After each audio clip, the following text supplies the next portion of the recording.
Hello chess friends, welcome back to our YouTube channel. In this video I shall be taking you to a very interesting topic and the theme is how does a Grandmaster think? All of us wonder how does a Grandmaster think? Grandmasters are very exceptional people of course. They are very much like you and me but of course they are very much better in certain things and they have a different way of thinking in every single position.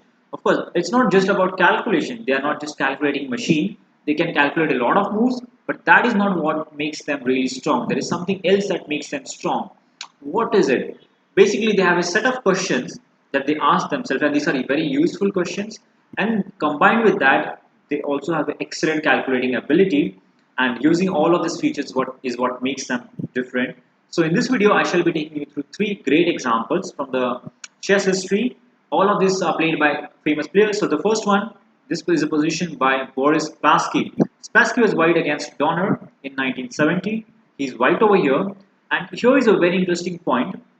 I would like you to pause the video and try to find the move that white played over here. Just study the position, analyze the position, and try to find the subtleties in the position and come up with a very brilliant plan.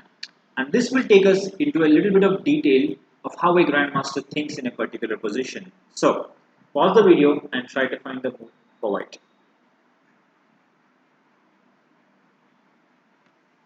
Alright, so if you just study this position, you'll notice a few things.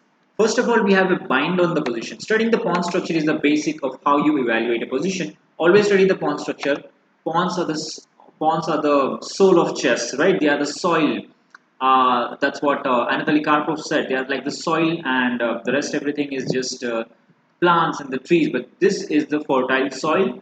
Pawns do matter so much. The pawn structure matters a lot. So how do we evaluate a position? Look at the pawn structure, it will tell you a lot what is happening in the position. Our pawns are much more advanced than the black pawns, which means our pawns can actually control the c5 square, so he can't really push forward with the pawn. He can't really go e5, we can obviously take that with the f pawn. He can't go g5, we can take that again with the pawn. Basically, he cannot move any of his pawns forward, he cannot liberate and open up his pieces. We have a big bind on the position. So this is a positional bind, so it means that we have some time in the position. It means that we can spend some time, we don't have to immediately go for a quick attack.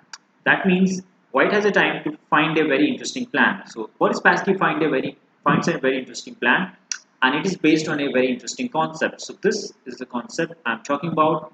How does a grandmaster think? He asks himself some particular questions. This is one of the questions. Which is the worst place piece I have and how do I improve it? It's a very interesting question. Even Jacob Agard in his various books have mentioned this is how a grandmaster thinks. So let's go back to the example and let's study what is a worst place piece for white over here. So you can see there are a few things very noticeable. The pawn on e6 cannot move forward because then we'll simply capture it. But at the same time, it is a weakness. It is a target. Our bishop is putting pressure on it. Rook is putting pressure. And maybe something like queen b3 might have popped into your mind. It puts pressure on the pawn and increases the pressure. In fact, the pawn on e6 plays a very important role. This is a weakness. That's why you don't really want to break the position with f5. You'll just capture and then he gets rid of his weakness and black is very happy over them. So what do we play here? A grandmaster doesn't let his opponent go free. He wants to put tremendous amount of pressure on him and that can be done by improving the worst place piece for white. Playing bishop to f1. An excellent move by Boris Spassky. This bishop retreat is this shows the class of Spassky. Extremely brilliant move. So what's the point of this? The bishop on h3 was good. It was attacking, but that was a very limited function. In fact, now the bishop will go to c4 from where it will be pinning the pawn. A tactical motive, pin is a tactical motive, pinning the pawn at the same time allowing the pawn to go to f5. And now the threat of f5 is even stronger. And combined with that, we can also double our rooks. That is absolutely a brilliant plan and everything just merges together. And combined with that, black cannot break with c5, e5 or g5. He just have to wait and defend. So, bishop to f1 played by Boris Spassky, improving his worst place piece. Rook to d6 defends the pawn, adds a defender. Bishop to c4 starts putting pressure. Now f5 is obviously coming, and black can't really play pawn to f5 himself because this is a big weakness. And now we can double up our pieces. Let's say we can double up our rooks, rook d2, rook over over here. This is obviously a big hole on the e5 square over here. A big weakness. You don't really want to give a world champion like Spassky such a free hand on the position. That is horrible. So of course f5 cannot be played. Black in the position continued with the move rook a to d8, basically attacking the pawn and ignoring the attack on over here. But that e6 pawn is what really matters in this position, and that is why Spassky played pawn to f5. Excellent move. His opponent captured the pawn on d4. We just take back with the pawn. Now the pawn is already advancing. It's already on the 6th rank, and we know whenever the pawn advances, it reaches the 6th and 7th rank. Tactics are always around the corner. Black now exchanges rooks, takes, queen takes, rook takes, and queen takes. This is very important move. King takes is not a bad move. At the same time, what is the king doing in the open? Rather than that, capturing with the queen has a function. It is the queen will be much more active on this entire file rather than f3. On f3, it was just looking at the pawns, and it really didn't have any particular targets on f3, and that's why we improve our queen and put it on d1. Now black has to move. Of course, the queen can't really go anywhere. The queen can't really step out over here or something. It has to block the pawn. If something like queen g6, then we play e7. That is pretty much game over. We just promote over here, absolutely winning the game. Alright, let's go back. In this position, he has to play queen e7. And this is the moment where Spassky played a brilliant move, queen to d8, and his opponent basically resigned the game over here. Absolutely winning. The queen attacks the black queen, and the black queen has nowhere to go, nowhere safe to go. And if you capture, there comes e7, discovered check. Queen is attacked. There is nothing much to do. The best that you can do is something like probably queen d5. But after takes, we just promote, and white has queen. Of course, it's absolutely winning. Very simply winning, no problems at all. So just look at what happened here. It is nearly miraculous what happened in the game. Just a few moves ago, the position was nearly static. There was nothing great happening in the position. But after a few moves, suddenly white is completely having a winning position over here. This is the brilliant point. Just in a few moves, Spassky was able to get a winning position out of a very normal looking position. How does he do that? How does a Grandmaster think? A Grandmaster will always think of ways to improve his worst place pieces. So let me just go back. There we have it. Improving the worst place pieces and asking yourself, how do I improve my pieces? The worst place piece, if you improve it, it will make a big difference in the position. And this is what we can learn from Grandmasters. Now, let's go back to puzzle number 2. Now, this is again an excellent example, and you will love this one. So, puzzle number 2 over here. So here comes our second example. This game was played between two strong players in 1996, and you can clearly see it is black to play, and black is definitely very bad. He's in a worse position over here. So what should black play over here, and how should he treat this position? So again, one of the things you can do is talk to the pawn structure. Look at the pawn structure, you will get a lot of ideas of what exactly is happening and which strategy is applicable and which isn't. So go for the position, and of course use the question this time which the Grandmasters think. Use this question, which is the worst place piece that you have, and how do you improve the position of that piece. If you can combine these two things, you will be able to spot the brilliancy that black tried over here. He played a brilliant game. He's absolutely worse over here. He's in a very bad position. You can see, let me just take it to the position. The e5 is a big hole in the position. White wants to play knight e1, knight d3, and put his knight over there. That will be a terribly powerful square for the knight. And he simply wants to go rook f1 as well. The rook will improve, and compare that to black's rook, which is terribly placed in the corner. The bishop is extremely bad. It's a bad bishop, of course. And the moment you try to play something like c5 or e5, his queen on b2 will simply open. So that is something very very unusual and very bad, I would say, for white. So of course you can't really play any of that. So you can see white's moves are very simple, but black's plan is not very simple. How do you play this position, and which is the worst place piece? How do you improve it? Well, if you have paid attention, the worst place piece is actually the bishop on c8. If the bishop just moves, the rook can simply come to e8, or even Black can get the chance to double on their file with rook f7 and rook a to f8. That is a possibility. But of course, the problem is the bishop. This is a light square pawn chain, and inside the pawn chain, the bishop is trapped. And the best square we can put him is on d7. We can also try something like b6, and maybe some of you would have tried b6, bishop b7, bishop a6. All of that is very good, but nothing compared to the idea that was played for black in the game. Black played bishop to d7. So what's the bishop doing? Where's it going? Let's have a look. White obviously continued with his plan of establishing the knight on the e5 square. That's why knight e1 with the idea of knight e3.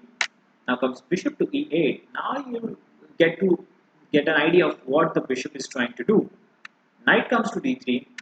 Bishop comes out on the g6 square. So this was an excellent, brilliant maneuver. This bishop was terribly placed. It was a tall pawn on that square. Now suddenly after d7, e8, g6, the bishop can actually establish himself on the best square in the position, the e4 square. The worst placed piece in just a couple of moves became the best piece for black and a trump card. Now of course it's still very tough position for black. Knight to e5, the knight is very strong. He's attacking the bishop. What do we do? First things first, we establish the bishop in the center. That is a strong piece. The rook has to move. Now, of course, he was threatening to capture. It's better that we capture. Now the king is slightly left with a opened up position. The king is slightly weak. So what have we achieved in the last few moves? We got rid of our strongest piece and we exchanged his that strongest piece, weakest piece for your opponent's defensive piece. That is something of an achievement. But of course, your problems are not solved here. If you just study the position more, you'll see that this knight is now a very excellent piece. So which is now your worst place piece and how do you improve it? Another positional idea is also to exchange your bad pieces for your opponent's good pieces. The knight on e5 is excellent. Let's exchange it for our knight. Knight to d7. This is an excellent strategy that every grandmaster uses in his games. Exchanging your bad pieces for your opponent's excellent pieces. Knight takes, queen takes, and now there is no knight on e5. There is no great influence of the knights or the minor pieces on the position. Black is feeling a little bit freed up. There comes the rook, putting a lot of pressure on their file. White is still better here. Black now takes, and plays a very interesting move here. It is not rook f8, of course. It is something way superior and better than that. He captures on c4, a very interesting idea. Takes, and now goes for pawn to b5. Very brilliant stuff. What is the point? Well, if white takes or pushes forward, then the queen can establish herself on the d5 square. And the same if captures, the queen again goes over here. And then we will take this guy. We will have two pawns against one. Let me just show you an example. King over here takes. 2 against 1, the rook will support. Rook might also go over here. Suddenly the position is starting to get better for black. Of course, let's go back. This did not happen in the game. In the position after the move, after the excellent move, pawn to b5, this is a brilliant move. White simply continue with queen b3. He's not hurrying up. He's playing very calmly and he's playing very sensibly. Now we take, queen takes. We still have problems in the position. His rook is more active than our rook. His queen is way better than our queen.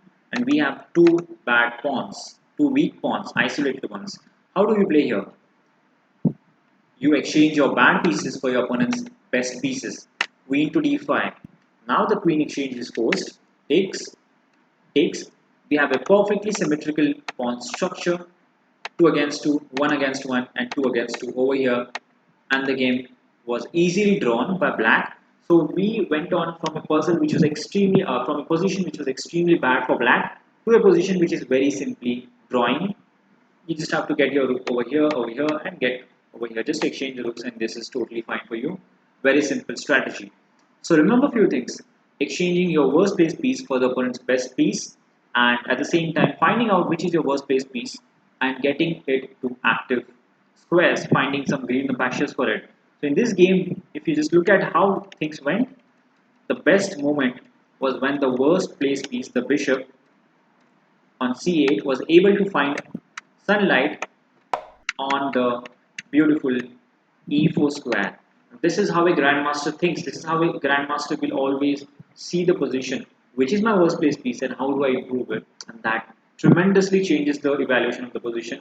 I think most of the players, as black, would have lost this game but black, because he was a very strong player, was able to find this idea, the maneuver, and he saved his game very simply. So now let's jump on to our third example, third brilliant example of how a grandmaster thinks.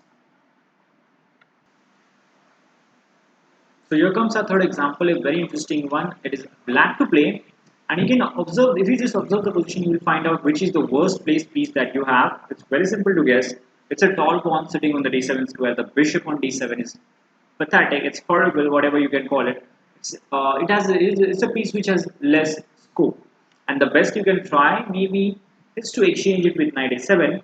But then again, if you try something with, let's say, knight a7, uh, white doesn't have to capture, white doesn't have to give up his strong knight, he can just put it back, and suddenly your bishop and the knight are both looking very stupid. What are they doing over there? And that is the reason that's not what we are going to try. We're going to get this bishop, he's the worst placed piece we have, and we're going to make him the best placed piece. How do we do that? Let's go back to our question that every grandmaster asks, and this is how a grandmaster thinks. They will ask themselves, which is the worst place piece? We already know that answer. And how do I improve it? So this is how you improve the piece now. So first move is pawn to f6. Pardon me for the noise. I think it's raining very heavily over here. I didn't want to stop the video right in the middle. So I'm just continuing right from here. So pawn to f6. What's the idea behind this? We'll soon find out. Queen to d2, improving the queen. Very logical. Now we get to see the point behind the pawn moving to f6. You're going to play bishop to e8. Now all of you know what's coming.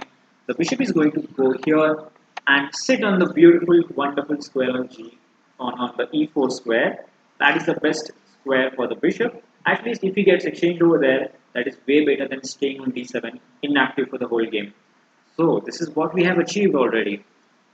He plays rook c1, bishop g6, knight to e1. The idea might be to exchange our excellent knight and maybe to go bishop f3 if we go over here. But then black anyway puts the bishop over here. And I'm not going to show you many moves from this point.